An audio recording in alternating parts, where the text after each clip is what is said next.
Coucou les amours, j'espère que tout le monde va bien. Aujourd'hui, j'ai décidé de vous faire un petit bilan spirituel pour les personnes qui vivent un parcours d'âme d'éveil. Donc aujourd'hui avec cette pleine lune, j'ai décidé de vous laisser une vidéo afin que vous puissiez bien sûr faire le point par rapport à votre évolution spirituelle. Donc ça va être une guidance ouverte, affective et spirituelle. Donc sans carte et voilà, ça va être juste un bilan pour savoir où on en est par rapport à notre évolution personnelle et avec notre autre. Sachant que aujourd'hui c'est très important de mettre au clair beaucoup de notions. Donc ça va être surtout une vidéo informative et voilà, où je vais essayer plutôt de parler de beaucoup de points tels que le rapport angélique, tels que l'attachement codépendant, la fausse flamme jumelle, la vraie flamme jumelle, etc. Il y aura beaucoup de notions, mais surtout beaucoup d'informations. Donc je vous invite à suivre la vidéo et voilà, à liker si ça vous parle. Donc tout d'abord, j'aimerais mettre au clair quelque chose que beaucoup ignorent, beaucoup de personnes ne savent pas jusqu'à aujourd'hui, c'est la notion de l'unité d'âme. Donc quand on parle de jumeaux cosmiques, quand on parle d'une autre polarité de soi, on ne parle pas d'une moitié d'âme, on ne parle pas d'une séparation karmique d'une seule âme, on parle surtout d'une unité d'âme séparée sur deux corps. Donc en vous, il y a le yin et le yang, et en votre autre, il y a le yang et le yin. Donc, mais chacun est, on va dire, relié à une polarité de base, et cela à travers le chemin karmique, parce que comme on peut le comprendre, dans le divin ou dans la dimension céleste, il n'y a pas ce rapport-là. Donc il n'y en a pas un qui est yin et l'autre qui est yang. Il y a la connexion des deux qui est le noyau de l'âme céleste. Il y a la fusion des deux qui fait la création de l'unité divine. Du coup, voilà, je pense que clarifier cette notion, c'est quelque chose de très important à cette étape du parcours. C'est de comprendre que avec cette personne, vous avez, on va dire, un peu la même blessure karmique. Donc, vous avez un peu les mêmes traumas, les mêmes peurs, les mêmes blessures. Et vous êtes un miroir l'un pour l'autre afin que vous puissiez mutuellement travailler et guérir le karma qui peut être relié à votre flamme. Du coup, je parlerai du karma. Pourquoi certains ne comprennent pas qu'il peut y avoir un karma tant qu'on n'a pas de souvenirs pour certains, hein, parce qu'il y en a qui ont quand même des flashs de vie antérieure. Je ne veux pas mettre en point ce propos-là, je ne veux pas mettre le doigt là-dessus parce que ça dépend des croyances de chacun. Mais il y en a qui ne sont pas encore dans la complète compréhension de ce que peut être un karma pour quelqu'un ou pour un couple sacré. Alors un karma n'est pas forcément quelque chose de négatif qu'on aurait pu dire ou faire dans une autre vie ou dans cette vie. Un karma, c'est tout simplement relié à la mission de base de chacun. Donc sachant que ici, l'humain est chargé de l'épuration de l'énergie noire, c'est-à-dire du point noir comme appellent certains. Comme vous savez très bien, le point noir qui est sous forme qui est vu telle une énergie négative pour beaucoup selon les croyances, selon les religions. Donc ce point noir-là est effectivement sous le contrôle de la lumière afin de pouvoir régénérer des cellules de lumière et faire évoluer le plan supérieur et pouvoir s'élever à plusieurs niveaux et à des niveaux encore supérieurs. Alors aujourd'hui, j'aimerais parler surtout de ça, sachant que on est ici dans le but d'exploiter notre capacité de lumière, de vivre notre parcours d'âme ici et faire abstraction des tentations extérieures, mais aussi des tentations intérieures aussi, parce qu'il y en a. Et il faut comprendre que ce cheminement qu'on pourrait avoir durant cette période de vie, est très important pour la lumière parce que quand chacun de nous épure son trauma négatif, épure on va dire la boule énergétique qui lui est transmise en tant que mission d'âme afin de pouvoir s'élever et en faire voilà, du vécu, en créer de la lumière. Donc, je vais vous donner un exemple. Donc moi, par exemple, j'ai été trahie. Je vais prendre cette trahison comme forme de rappel pour pouvoir m'aimer plus, pour savoir justement quelle qualité d'amour je suis en train de rechercher et quel est le type de choses ou les choses que mon âme refuse de vivre et refuse de garder sous forme de mémoire énergétique. Voilà. Je pense que arrivé à un stade, aujourd'hui on comprend que être passé par le noir, je ne parle pas du noir négatif, malveillant, je parle de l'obscur, hein, du tunnel noir, je parle de cette énergie-là. Alors, le mal, je n'en parle pas parce que ça, c'est une toute autre fréquence, hein, c'est une toute autre vibration, on n'en parle pas, ce n'est pas le sujet. Ça, ce n'est en fait que le résultat de beaucoup de personnes déçues, de beaucoup de personnes trahies, beaucoup de personnes faibles. Du coup, n'en parlons pas, parlons plutôt de l'ombre, parce qu'il y a une grande différence entre le mal et l'obscur. Il y a beaucoup de différences, sachant qu'aujourd'hui, moi je parle de la notion de l'obscur. Pourquoi une âme éveillée est-elle supposée passer par un tunnel noir de l'âme avant de rencontrer la lumière? Pourquoi l'éveil se fait sous forme de foudre karmique et de complications et d'épreuves, et quel en est le but justement?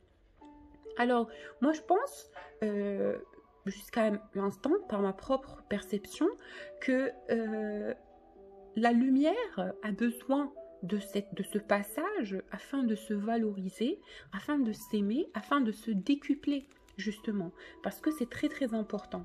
Il faut comprendre que cette douleur ou cette tristesse ou cette noirceur qui habite au fond de chacun de nous, chacun à sa mesure, chacun dans son décret, dans sa perception des choses, est très importante pour pouvoir réaliser au fond de nous qui nous sommes réellement. Là c'est très important de passer par là. Maintenant, pourquoi il faut que les personnes éveillées se détachent de leur trauma karmique? Pourquoi il faut dépasser cette énergie sombre et quel est l'intérêt ou la valeur ajoutée pour la lumière quand chacun de nous va s'élever par ailleurs et au-dessus de ses peurs, au-dessus de ses blessures, au-dessus de ses doutes justement. Alors là vient le travail de la lumière, là vient la loyauté et la conscience de base, mais surtout la foi incarnée. Là, on est en train de parler d'un concept où une personne blessée s'attache et s'accroche quand même à sa polarité intérieure, celle de l'amour, celle de la foi, afin de pouvoir évoluer sur d'autres niveaux, afin de pouvoir créer quelque chose de meilleur. Là, c'est très important de faire le point sur la libération des peurs, la libération des angoisses et des énergies toxiques, parce que je sais que c'est très compliqué à faire, je sais que c'est un grand travail sur soi, c'est très délicat hein, en tant qu'énergie, mais on en est forcément capable. Alors, jusqu'à aujourd'hui, je comprends intérieurement que vous pouvez avoir un certain doute que ça puisse se faire, que ça puisse arriver au niveau demandé ou requis. Alors, on vous dit d'abord, ne doutez pas de vous, parce que si vous êtes là, c'est que vous avez la capacité de le faire, c'est que vous êtes dans la mesure de surmonter vos peurs, de surmonter vos addictions, vos codépendances, vos incertitudes, vos doutes, peu importe. Et si vous êtes ici, c'est que votre blessure karmique a aussi un rapport avec votre mission de vie avec votre rapport au collectif. Par exemple, moi, j'ai été blessée, je vais forcément vouloir protéger les miens de vivre la même blessure. Donc, puisque la lumière est un réseau qui est connecté par la vibration énergétique de la lumière et de l'amour, là, on est en train de purifier et d'épurer pour le collectif. C'est un travail d'équipe, d'accord? Il faut prendre cette douleur comme un travail sur soi, qu'on est en train de faire, comme une conscientisation des choses, comme une élévation vers un plan supérieur, vers une conscience plus éveillée, pour pouvoir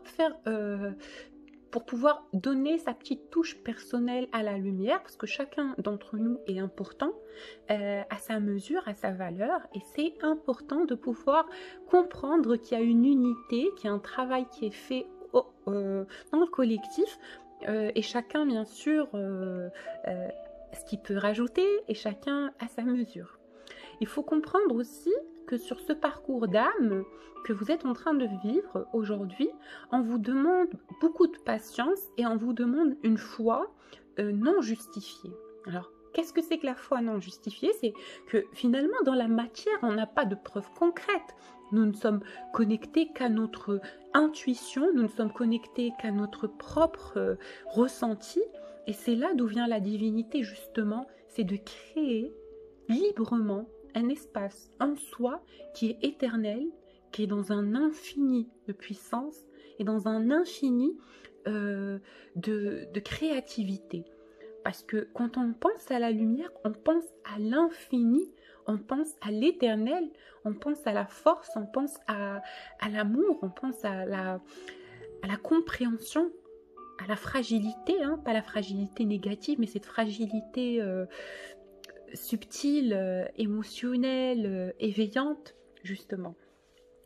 Je pense que quand on est dans un parcours spirituel, on passe par beaucoup d'états d'âme, la frustration par exemple, la peur, l'inquiétude, mais surtout la tentation, ouais, et la plus compliquée parmi toutes, parce que pour moi je l'ai vécu justement, c'est celle du doute.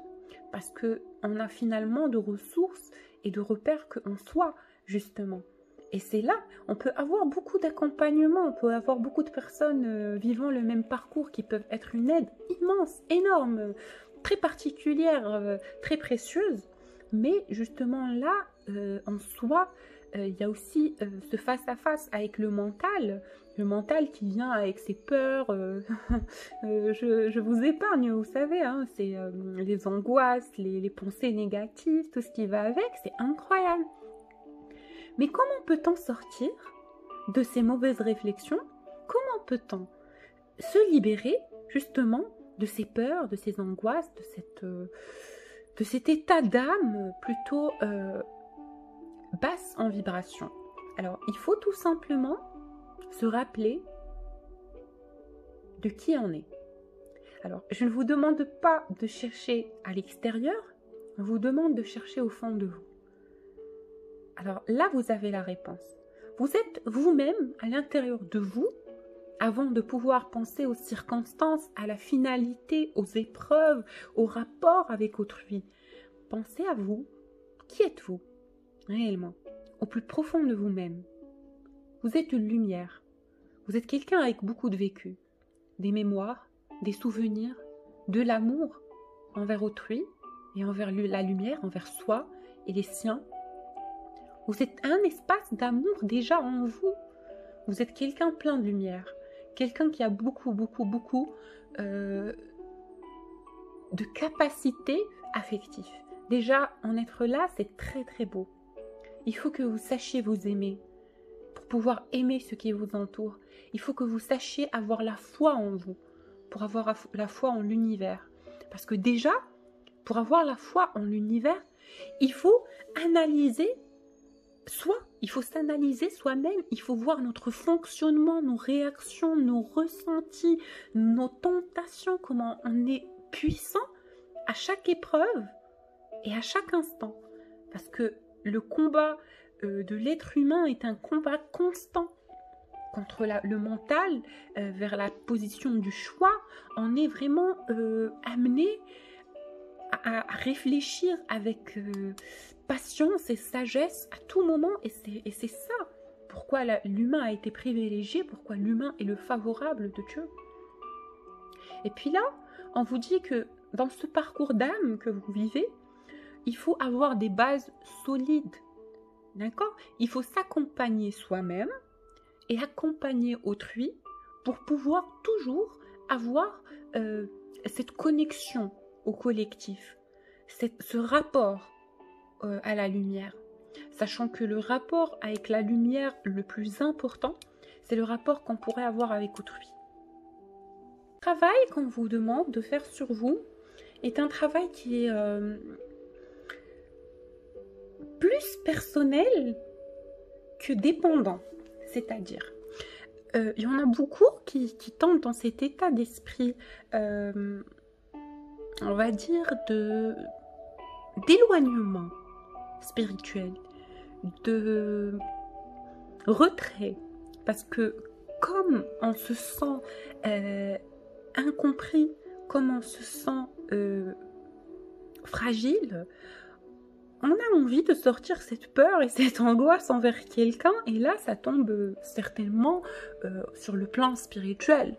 Parce que là, on sait que l'énergie qui tient le plus à nous, qui nous aime le plus, c'est la lumière. Donc on fait des bébés capricieux. On fait des bébés capricieux, on est triste, on est dans le mécontentement divin, on se pose beaucoup de questions, on n'a plus trop envie de faire les choses, on n'a plus trop envie d'évoluer, on veut juste stagner.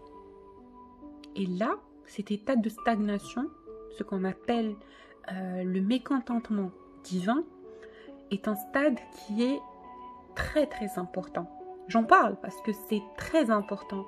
Il faut comprendre que si vous ne passez pas par là, c'est que en fait vous subissez et c'est pas ce qu'on vous demande. Il faut vraiment comprendre que la lumière ne vous impose rien. Tout ce que vous allez faire, c'est pour vous et par choix pour vous. D'accord? Parce que c'est important d'évoluer avec les bonnes notions et de comprendre les choses. C'est très important. Donc, je vais vous donner une explication. Là, pourquoi cette frustration commence à se positionner dans l'esprit de certains par rapport à... Je dis n'importe quoi, je vais prendre l'exemple des flammes jumelles. Par exemple, il y a quelqu'un qui ne voit pas sa flamme jumelle revenir, et là, ça le met dans la colère, ça le met dans la dépendance. Voilà, vous voyez, c'est dans un état d'esprit de frustration. Et on n'a plus envie de faire quoi que ce soit, on se retire et on se retient par rapport à tout, parce qu'on a juste envie d'être tranquille, de souffrir en paix. Je le dis comme ça, hein, vous, c'est pour rire, hein, ne prenez pas au premier degré. Bon. Et là, justement, sur ce mécontentement divin, on a tendance à se dire, mais on m'écoute pas, j'ai prié, pourquoi on me ramène pas telle ou telle personne, pourquoi je suis encore en attente, alors qu'en vérité, ce n'est pas la lumière qui vous ramène. Oui, certes, c'est la lumière qui vous ramène votre jumeau. C'est dans un planning divin, c'est dans un contrat d'âme, vous êtes fusionnel, vous êtes une unité d'âme, tout ça, très beau, très parfait. Mais il faut comprendre que ça dépend aussi de votre éveil, que ça dépend aussi de votre travail sur vous-même. D'accord? Il faut le comprendre, il faut l'assimiler et l'accepter. Arrêtez de dire que la lumière ne vous donne pas ce que vous méritez, parce que non, il y a comme une sorte d'échelle, de planning, qui est là. La lumière, par contre, elle vous aide, hein. Elle vous envoie, elle vous fait pousser de lumière et d'énergie pour que vous puissiez encore gravir les échelles. Et c'est le meilleur moyen de vous aider. Mais tout le travail, il doit être fait en vous. Ok? Ça, c'est très important que vous soyez conscient de cela. On va dire, c'est comme un plan où on dit que telle et telle énergie vont se connecter. Quand telle énergie aura atteint ce niveau de conscience et telle énergie aura atteint ce niveau de conscience, et là, les deux seront prêts à décupler cette énergie-là et à créer cette fusion. Tant que ni l'un ni l'autre ne sont pas encore en position de créativité émotionnelle et de lumière, tant qu'ils se heurtent encore énergétiquement pour prouver ce rapport de force, là, on les éloigne justement parce que dans la lumière, il n'y en a pas un qui est plus fort que l'autre, il n'y en a pas un qui est meilleur que l'autre, il n'y en a pas un qui doit subir et l'autre qui doit suivre. C'est un travail qui se fait à deux, d'accord? Et voilà, donc c'était une parenthèse. Donc voilà, en parlant de couple sacré, quand l'acceptation du travail intérieur commence, quand l'être concerné a le déclic de se dire oui, mais en fait, tout me revient à moi, c'est à moi de faire ce travail sur moi, la lumière m'aide pour atteindre mon objectif, pour achever ma mission. Alors là, ma mission, quand je parle de mission, c'est pas forcément votre mission avec votre autre, hein. Vous prenez le mot tel qu'il est. Votre mission, je sais pas, moi, vous êtes guérisseur, vous êtes enseignant, vous êtes maître spirituel, vous êtes médecin, parce que même les médecins, les métiers quotidiens qu'on voit chaque jour, chacun est relié à une mission, tout est connecté. Et c'est très important de le comprendre. Puis, alors, je passe au second sujet, celui des relations d'âme. Les relations d'âme, justement, sont un moyen, on va dire un système, un système de défense de la lumière. C'est d'envoyer des collaborations artistiques entre deux personnes, finalement, oui, matière physique, deux corps physiques, portant une seule énergie suprême, séparée sur les deux polarités, pour accélérer le travail karmique de la flamme, du noyau, d'accord? Pour que ça se fasse plus rapidement. C'est le dernier cri, c'est la nouvelle tendance de la lumière. C'est en fait un moyen d'accélérer le processus d'éveil, parce que en fait, le programme ou le plan, c'est que la lumière règne sur Terre. C'est qu'il n'y ait plus de pleurs ou de pauvreté ou de malheur, que nous soyons ici dans la conscience connectée, dans la lumière, dans l'amour, et qu'on puisse évoluer. Et là, ça sera une mission achevée pour la lumière, c'est de faire régner la vibration de l'amour. Et là, on représente automatiquement une menace. Donc il y a des jalousies karmiques, il y a des entités négatives, il y a des... Voyez-vous, parce que nous sommes une arme, on va dire, très très puissante de la lumière. On subit des attaques, mais en même temps, nous sommes puissants. Nous avons des atouts, des dons, des intuitions, des bagages karmiques, des activations de vie antérieure. Nous sommes venus chargés avec notre armure, notre épée, nos armes. On est prêts à foncer dans la guerre. Voilà.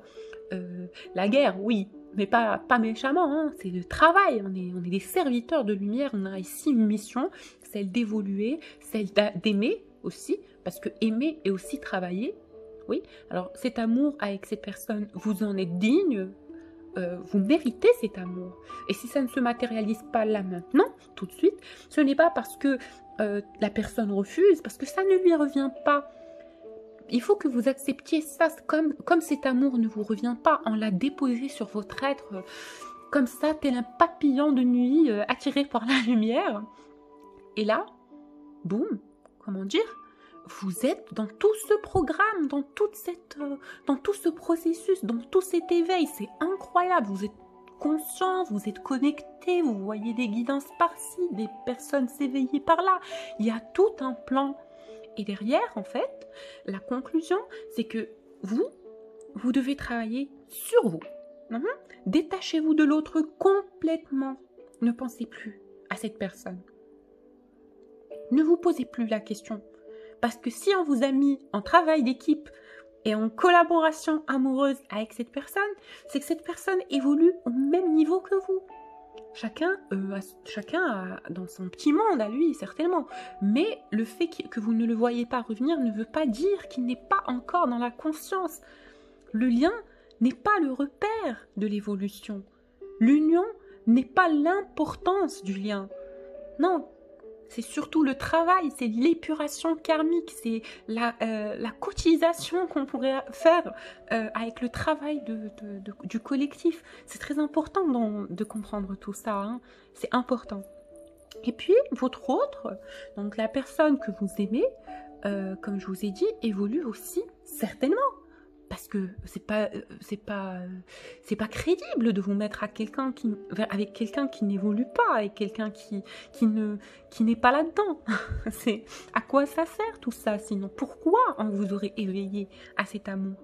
C'est là la question. Donc c'est très facile. En fait, tout l'important, c'est que vous puissiez reprendre vos énergies, vous les réapproprier et reprendre confiance en vous. Travailler sur votre propre évolution, sur votre pardon, sur votre amour et sur votre lumière. À vous d'abord. Ok? C'est très important d'en être là. Ben écoutez, voilà, et je pense que justement le message que j'ai à vous transmettre aujourd'hui, c'est que l'amour est là, la lumière est là, on vous entend, on vous écoute. Certaines choses ont besoin de beaucoup plus de temps pour pouvoir s'ancrer dans la matière. Il y a certaines choses qui demandent de dissiper certaines jalousies, de dissiper certaines énergies non désirables. Chacun son niveau, chacun son parcours, mais on est tous guidés au final. Nous sommes une armée de lumière. Nous sommes puissants. Il n'y a rien qui peut nous arrêter tant qu'on a l'amour au fond de nous. Et puis, je ne veux pas vous sentir triste. Je ne veux pas que vous vous posiez la question de si vous êtes aimé ou pas, ou de si vous faites les choses bien ou pas. Ayez de la compassion pour vous-même. Ayez de l'amour pour vous-même. Ayez de la valeur pour vous-même. Donnez-vous du temps. Pensez à vous. Arrêtez de toujours mettre les projecteurs sur l'autre, sur les gens, sur ce qui vous entoure. Si vous êtes aimé ou pas, est-ce que vous vous aimez? Est-ce que vous vous aimez? Parce que si vous vous aimez, on vous aimera. Ben voilà. Écoutez, je vous invite à faire un cap, à faire le deuil de tout ce qui ne vous sert plus. Parce que les images illusoires du passé ne sont que des illusions. Elles ne vous servent plus à rien. Vous avez dépassé cet état de compréhension, cet examen, cette épreuve. Je sais que ça a laissé des séquelles, des coupures, je le sais. Mais ça ne vous sert plus à rien. Tout simplement, mettez votre main sur cette plaie, elle se refermera parce que vous avez énormément accumulé de savoir, de lumière à travers cette zone d'ombre ou ce tunnel obscur. C'est très important de comprendre qui en est aujourd'hui sans se retourner sur ce qu'on a subi pour revivre cette souffrance. Il faut se détacher de la souffrance. L'important, c'est le prix. L'important, c'est l'exploit. Laissez tout ce qui ne vous sert plus derrière vous et acceptez l'amour, acceptez la vie. Je passe à la notion suivante, celle de la fausse flamme jumelle. Et puis voilà, la fausse flamme jumelle est une personne invraisemblable, un peu identique aux caractéristiques de la vraie flamme jumelle. Du coup, cette fausse flamme jumelle viendra sous forme physique, bien évidemment, d'une personne de sexe féminin ou masculin. La particularité dans cette rencontre, c'est que justement vous ressentez au fond de vous qu'il y a un électrochoc, qu'il y a une reconnaissance aussi justement sur ce plan-là, mais c'est différent de la connexion qu'on pourrait avoir avec la flamme jumelle, parce que quand on rencontre notre flamme jumelle, c'est beaucoup plus lumineux, c'est beaucoup plus divin, alors que quand on rencontre la fausse flamme jumelle, ça inspire tout de suite le doute, ça inspire tout de suite la peur, ou surtout tout simplement il y a un manque de confiance qui s'installe par rapport à cette personne, au ressenti qu'elle nous procure, au ressenti qu'elle nous inflige et tout ça. Donc la fausse flamme jumelle est une personne aussi qui a un désir derrière son approche, donc c'est quelqu'un qui ne vous aime pas inconditionnellement, c'est quelqu'un qui vous aime sous des conditions, que ça soit sexuelle, matérielle, profitable, etc. Donc vous prenez selon vous. Aussi, la flamme jumelle est une personne qui va avoir ce rapport pervers narcissique avec vous, donc c'est quelqu'un, il ne fuit pas par rythme du parcours, mais au contraire, il fuit tout simplement parce que justement, il désire vous garder loin de lui et garder l'emprise sur vous de loin et revenir quand ça lui chante et tout simplement partir quand il n'a plus besoin de vous. Alors, la fausse flamme jumelle est une personne qui est forcément de polarité négative, donc c'est quelqu'un qui va être agressif dans ses propos, qui peut vous dire des mots vraiment blessants. Je ne parle pas des petites querelles d'amoureux comme pour les flammes jumelles, je parle de vraiment de choses de vraiment rabaissantes, malveillantes, négatives, etc. Une fausse flamme jumelle, c'est aussi quelqu'un de très intelligent qui pourrait tomber sur vos points faibles et en faire profit. C'est quelqu'un qui va vous donner l'impression que vous ne valez rien sans lui, que c'est le centre du monde, que votre vie s'arrête lorsque vous n'êtes plus avec cette personne. C'est quelqu'un aussi qui va vous vampiriser vos énergies. Et c'est quelqu'un justement qui par choix comprend qu'il y a un rapport de force et abuse de votre confiance. Et voilà, donc une fausse flamme jumelle est une manipulation des énergies négatives, donc c'est une flamme jumelle fausse, destructrice, qui a pour but de vous faire du tort, de vous faire du mal, de vous faire manquer confiance en vous et de vous laisser un trauma négatif. Une fausse flamme jumelle est une personne qui viendra vous jeter la faute par rapport à toutes ces... on va dire, à tous ces échecs. C'est quelqu'un qui va vous remettre la faute sur vous à chaque fois qu'il y a une dispute. C'est quelqu'un qui va avoir tendance à toujours vous rendre méchant, à vous rendre mauvais. Il va toujours trouver vos défauts plus que vos qualités. Il va chercher à voir votre négatif plus que votre positif, mais surtout à vous ramener à avouer vos torts plutôt que vous aider à vous purifier et à vous élever. En tout cas, une fausse flamme jumelle est une personne qui part avec beaucoup d'énergie de la vôtre. Il vous bouffe énormément, ou elle vous bouffe énormément d'énergie. Et puis c'est quelqu'un à qui vous donnez énormément parce que à chaque fois vous avez l'impression de ne pas donner assez. Il vous fait croire que vous ne donnez pas assez, que c'est pas ce qu'il cherche, qu'il a besoin d'amour, qu'il a juste besoin de temps. Et puis vous allez continuer à vous sacrifier pour cette personne et finalement vous allez tomber en fatigue énergétique, en basse énergie parce que devant vous avez justement quelqu'un qui aspire sans donner de retour. La fausse flamme jumelle est quelqu'un qui va tout simplement sortir du côté lumière. C'est quelqu'un qui va faire semblant, entre guillemets, d'être rebelle ou d'être tout simplement triste ou d'être fatigué ou d'être dans la colère ou d'être méchant. Ou parfois c'est un profil qui est vraiment agressif. Donc ça se peut que ça soit quelqu'un qui est plutôt négatif dans sa vie. Et vous, ça éveille chez vous le symptôme du héros, ça éveille chez vous le symptôme de l'héros, comme j'ai dit, du sauveur. Et là, vous êtes face à quelqu'un qui n'a pas réellement envie de se sauver, mais qu'on le sauve, pardon, mais qui a plutôt envie de jouer la victime pour avoir plus de cibles et plus de proies, justement. Parce que c'est quelqu'un, dès que vous allez, par exemple, couper ce rapport de force qu'il peut y avoir avec lui, justement, exactement après, vous allez voir que la personne va se chercher encore une nouvelle victime parce qu'il a besoin quand même de se nourrir et de continuer à exercer ses énergies, à exercer ce rapport, à exercer cette emprise qu'il aime vraiment avoir sur les gens. Alors, la fausse flamme jumelle est un parcours aussi qu'on vit lors d'une période ou lors d'un cheminement d'éveil. Ok, donc ça c'est le point positif, c'est que si vous rencontrez votre fausse flamme jumelle, justement, vous pouvez avoir la confirmation que vous êtes dans un parcours spirituel. Et que vous pouvez rencontrer par ailleurs après, plus tard, votre vraie flamme jumelle qui va être un peu différente de ce parcours-là que vous pouvez avoir avec cette personne. Donc voilà, c'est justement ça.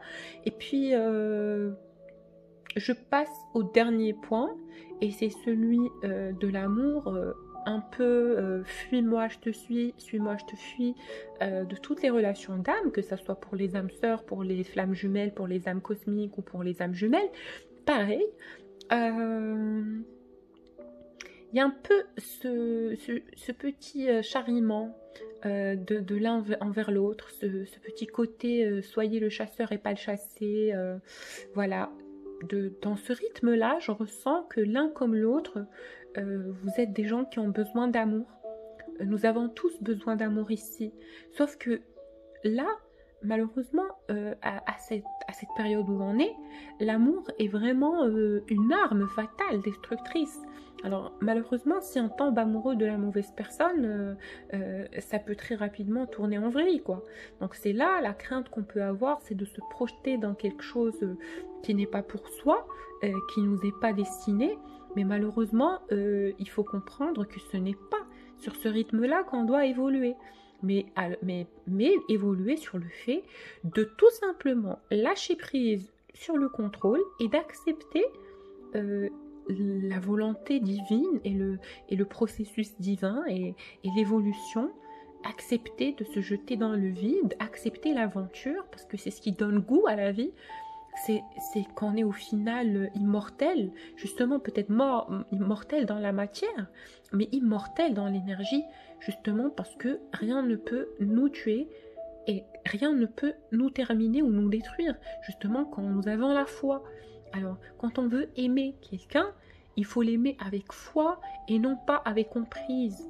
Justement, il ne faut pas vouloir contrôler le cheminement de la relation ou la finalité ou les réactions de l'autre ou le rapport qu'on a avec l'autre. Il faut tout simplement accepter l'autre pour qui il est, nous accepter pour qui nous sommes, accepter qu'il y a une demande de temps de côté de l'univers pour que ça puisse se matérialiser.